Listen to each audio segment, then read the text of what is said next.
All right, this story is called Redwoods by Jason Chin.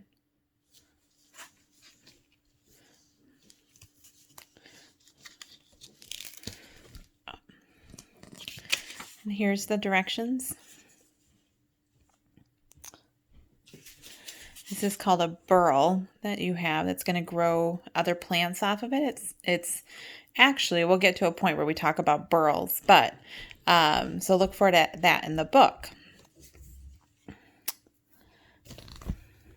So this story, kind of a little background on it. We'll read this little inner flap to the book binding. When a boy riding the subway finds an abandoned book about redwoods, strange things happen. He reads that their ancestors lived during the Jurassic period as dinosaurs appear at the window, discovering that redwoods alive today first sprouted during the Roman Empire. He finds himself seated between two Roman citizens, and when, still reading, he emerges from the subway, he enters the very forest described in the book he holds in his hands. And the book you are holding in your hands is an artful mix of fantasy and nonfiction, meticulously researched, written, and illustrated by the gifted Jason Chin. So, what was I going to say? Let's think about, so when I read this first inner part, it kind of made me think of Jumanji, where they come across the game and then they enter that world. So, here, when we read books, sometimes we enter the world of our book and we kind of make ourselves like, we remember where the wild things are, when the boy wouldn't eat his dinner and he ends up on this boat in this wild thing land. And sometimes we can really just immerse ourselves in these books and become characters with it, or feel what they're feeling. And it's kind of exciting. So we're going to take this journey with Jason here in the redwood forest. So what I want you thinking about is making connections to your life or to the world around you, or the trees around us versus the trees over here. And a tree that goes back to the Roman Empire. Do our trees here go back that far? They don't. So making connections, making predictions. What do you think is going to happen? And then really, this book might be really great for picturing and kind of putting yourself in the forest, and what kind of sounds are you going to hear, and what kind of things are you going to see, and animals, and what are the branches going to look like? What's it going to smell like? Is it going to smell like apples and potpourri, or is it going to smell like wood and like you're in a furniture store? Is it going to smell earthy and like dirt, or is it going to smell like perfume? What are some of the, like, just picture yourself, just kind of close your eyes and think about, what is it going to look like, feel like, sound like? Okay. This was written for Deidre.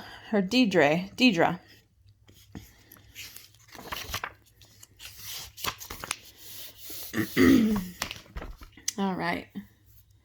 Here's a subway, kind of like a train underground.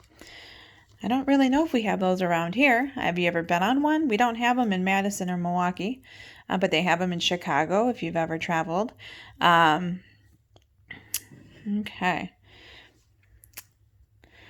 The coast redwoods are among the oldest trees in the world. Their ancestors lived about 165 million years ago during the Jurassic period. Wow. One tree can live for more than 2,000 years, which means there are trees alive today that first sprouted during the Roman Empire. Redwoods have shallow root systems that travel more than 100 feet from their tree. They help the trees stand, and they need all the help they can get because... So what does a shallow root system mean? What do you think? So shallow is opposite deep. So if it's a deep root system, it goes down and down. If it's shallow, kind of just stays at the surface, right? It's a shallow pool. It's a not very deep root system.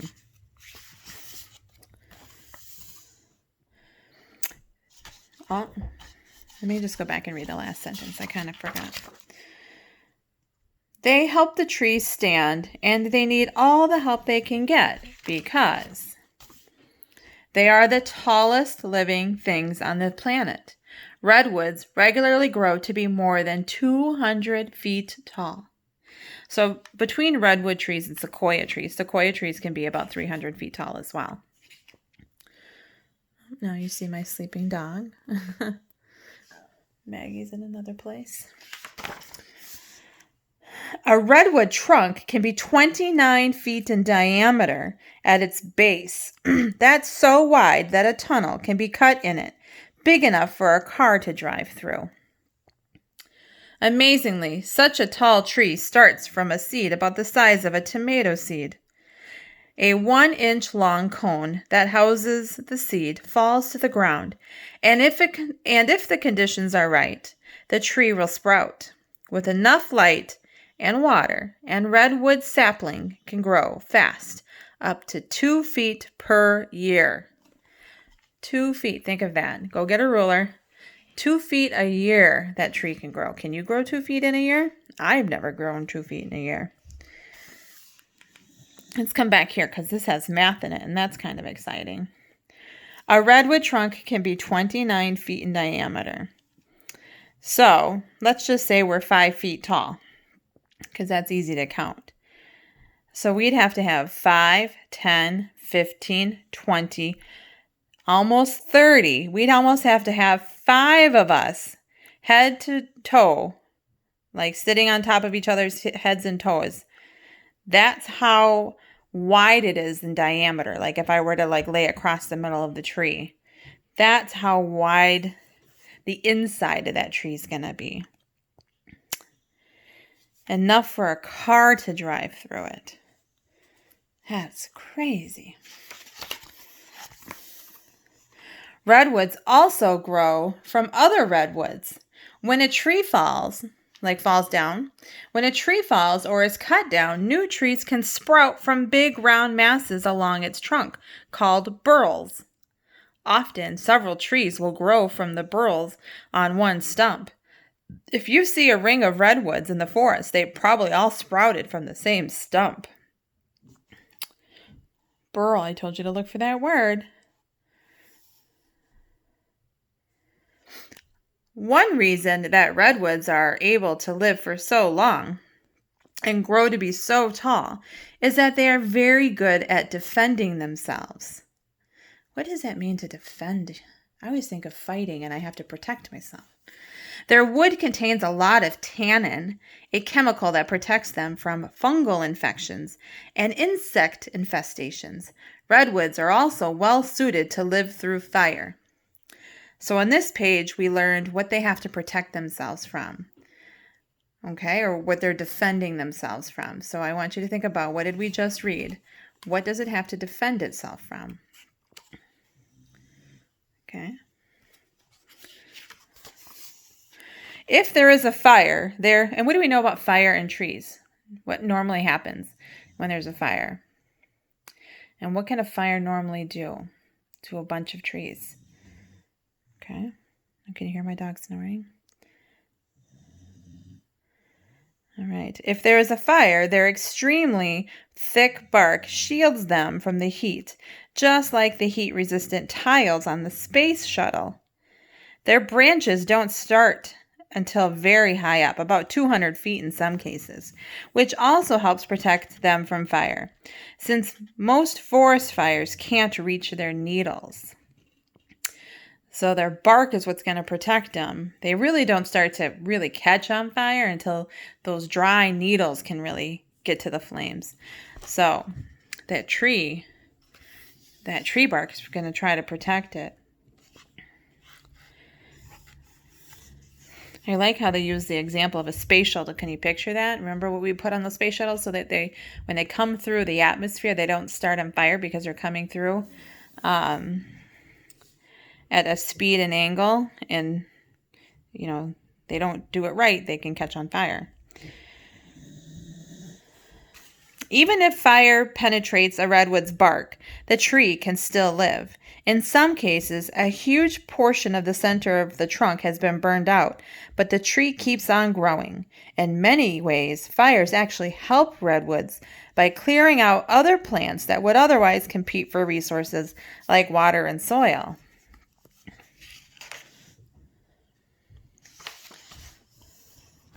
Coast redwoods need a lot of water to grow as tall as they do, and the area in Northern California where they live is perfect. It's a rainforest. The air is cool and damp, and the land is often covered in thick fog. It takes a long time for water to travel all the way up from the roots to the top of a redwood, and the fog helps the trees by preventing them from losing moisture to evaporation. In addition, the needles of a redwood can absorb moisture straight from the air, so they don't have to wait for the water to come up from the ground. They can pull it right from the air. And remember, it has to go 200 to 300 feet up. That water has to go from the ground 200 to 300 feet up. In the summer, when there is much less rainfall, redwoods have an ingenious way of collecting water. They make their own rain. When the fog rolls in, and we all know that fog is like a cloud. And we know that clouds are made of water condensation, right? That form together tightly to make that white cloud. Otherwise, water just in the air is called water vapor. So when that water comes together like a group, it forms a cloud. Or if it's thin and it's toward the ground, we call it fog. But essentially, it's a cloud. So the redwoods can make their own rain. So when the fog rolls in, it condenses on the redwood needles, meaning that little water droplet in the cloud kind of leaves the cloud and it sits on that branch or on that needle. And whatever moisture isn't absorbed then falls to the ground to be soaked up by the tree's roots.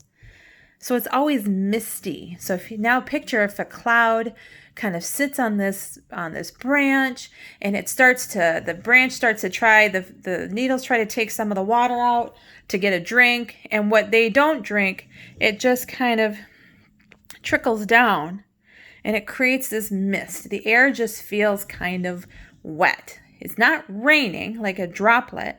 It just has this, almost like somebody did a spray bottle and then you walked through it about 3 seconds later. It just has this mist feel to it. So it condenses on the redwood needles, and whatever moisture isn't absorbed then falls to the ground to be soaked up by the tree's roots. Other plants that live at the base of the redwood tree use this artificial rain as well. So not only do the redwoods water themselves, they water all the plants around them. Let's look at some of the plants. I see some tropical flowers. I see a lot of ferns, a lot of greenery, plants growing out of trees, plants growing on the trees, on the ground. Okay. The branches of a redwood are called the crown or canopy and start very high up the trunk. To study redwood crowns, scientists have to climb into them, and this is not easy because the trees, why? Because they're so tall. Researchers use a bow and arrow to launch a rope over the branches. When the rope is secure, they can pull themselves up. It's very dangerous work. I can tell they got a safety hat on. Wow. When the needles fall off of a redwood, they decay and turn to soil. And redwoods are so big that this soil often collects in the trees themselves, in the little cracks and crevices. Soil that collects in the branches of a tree or in the crevices of its trunk provides a home for other plants. Plants that grow on redwoods are called epiphytes. Epiphytes. Epiphytes. The most common epiphytes found in redwoods are ferns. In one tree, researchers found masses of ferns estimated to weigh more than 1,600 pounds. That's heavier than a full-grown polar bear. So we know that living things, just like you have a compost pile at home, you put some of the apple and the banana peel, and eventually it all turns back into soil, right? So when these branches fall off, they fall. Sometimes they land in the crevices. They start decaying, and they become home to more plants. And you'll see plants growing on plants that are growing on plants. It's kind of cool. Ferns are not the only plants that make their homes in redwoods. Mosses, fungi, bushes, and even trees grow in the redwood canopy. Researchers have found a wide variety of trees high above the ground, including hemlocks, spruces, firs, oaks, and California bays. In one redwood, researchers found a California bay tree growing out of a knothole over 300 feet from the ground. What do you think a knothole is? Let's look at our picture close. Okay. In addition to plant life, scientists have also found, what do you think is on this page?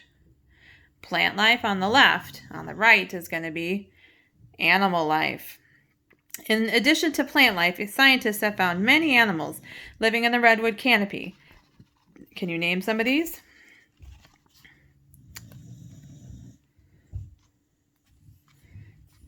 Okay.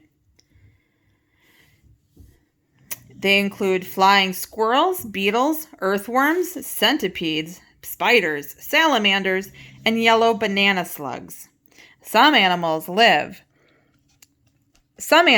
red tree voles, live their whole lives in the treetops, and they never see the ground. Can you imagine? That'd be like if you were born in Madison and you never left Madison a day in your life, like to go on vacation or to the cabin or camping or to see family. You never left. That's what this tree vole does. They live in the treetops and they never see the ground. They stay there the whole time.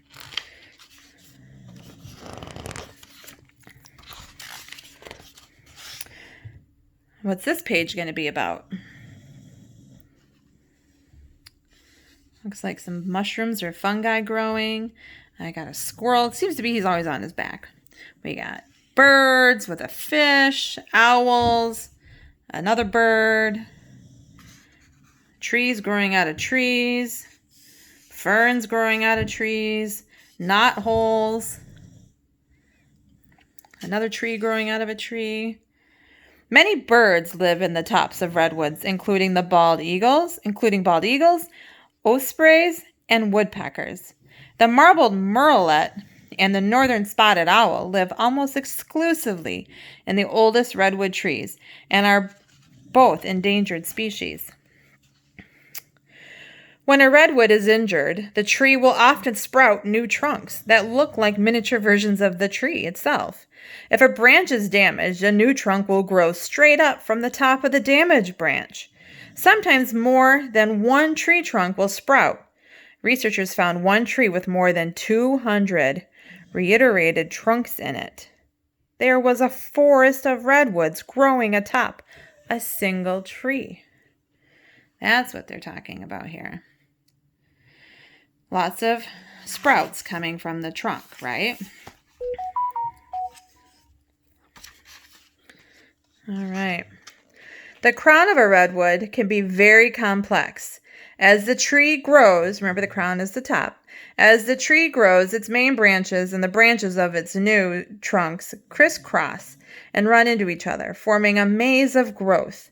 The crown can become so dense that from its interior you can't see the ground or the sky. Researchers have even gotten lost while exploring the crown. Wow. It's a big jungle gym. The largest of all the redwoods are in a class of their own called the Titans. For a long time, the record holder for the tallest tree in the world was Stratosphere Giant, measuring a whopping 370 feet. Stratosphere. Why does that word sound familiar? Think about that. Where have you heard that? Stratosphere. When we talk about the different layers of the atmosphere? The stratosphere is one of those layers. My guess is the treetop must enter the stratosphere in order to get that name, right? That would make sense. All right. But that record was broken in the summer of 2006 when researchers discovered Hyperion, a giant coast redwood rising 379.1 feet from the ground. And it is still growing. Oh, there's a flying squirrel. Oh, he left his backpack.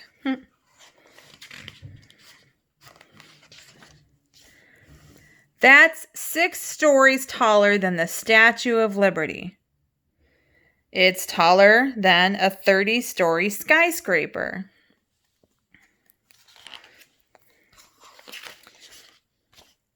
It's so tall that if it were introduced to a city skyline, it would fit right in.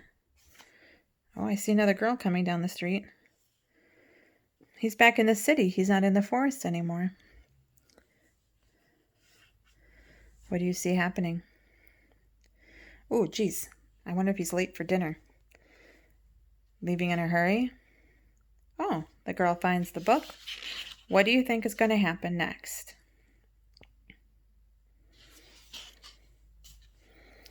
Were you right? Now she's going to go on an adventure and learn. It's kind of like spreading the gift when you leave the book for somebody else to read, then somebody else gets to enjoy it. Look how big those trees are compared to her. Do you see any of the burls? Those little knobs that they say grow at the base of the tree and then other plants can sometimes grow out of? If you see ferns, you probably have a burl right here. There's a fern growing out of it. Those little knobs, they kind of look like little knuckles at the bottom of the tree. Redwoods in danger. So I'm going to warn you, this part might make you kind of sad because it made me sad and it made me pretty mad, actually. The coast redwoods, Sequoia sempervirens, used to be found all over North America. After the last ice age, the climate of North America changed and the habitat conducive, or that allowed them to grow, conducive to redwood forests shrank. Now they are found only in a small strip of coastline stretching from central California to southern Oregon. In the last 200 years, this forest has shrunk even more, because of human activity. Redwood lumber is very valuable because its height, tannin content, and resistance to harmful bugs such as termites. Since large-scale logging began around 1850, more than 95% of the original redwood forests have been destroyed. People literally cut the trees down so they could make furniture and houses and whatever else they wanted to use that wood for. 95% got cut down for selfish reasons. When the redwoods go, much of their environment goes too. Many plants depend on them for water in the summer, and many animals live nowhere else but in their canopy. Because without those trees, the rain wouldn't stay, and they would, all those, like that tree traps the water moisture so that those plants can continuously get water because it might not rain all the time up there. It might not stay, and they need continuous moisture. And so without the trees trapping it, you could have things dying, which then leads to erosion. And animals dying because they don't have a habitat and they don't have protection from other animals that might eat them. And we don't have as much oxygen being made by all the plants. And so this has a big impact for a lot of things if we lose them. So when the redwoods go, much of their environment goes too. Many plants depend on them for water in the summer, and many animals live nowhere else but in their canopy. Old growth forests, those forests that have been around for thousands of years and are home. Oops. Where am I?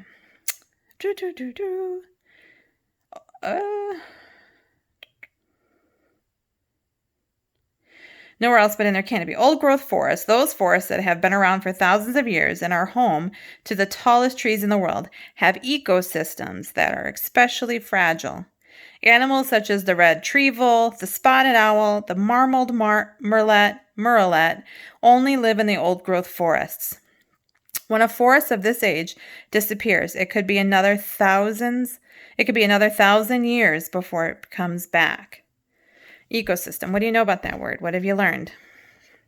What makes up the ecosystem? Okay, let's look at this tree here. 330 feet at the top, 300 feet, 200 feet, 100 feet. This tiny little pine cone makes this big tree. These are the needles. These are actual to size.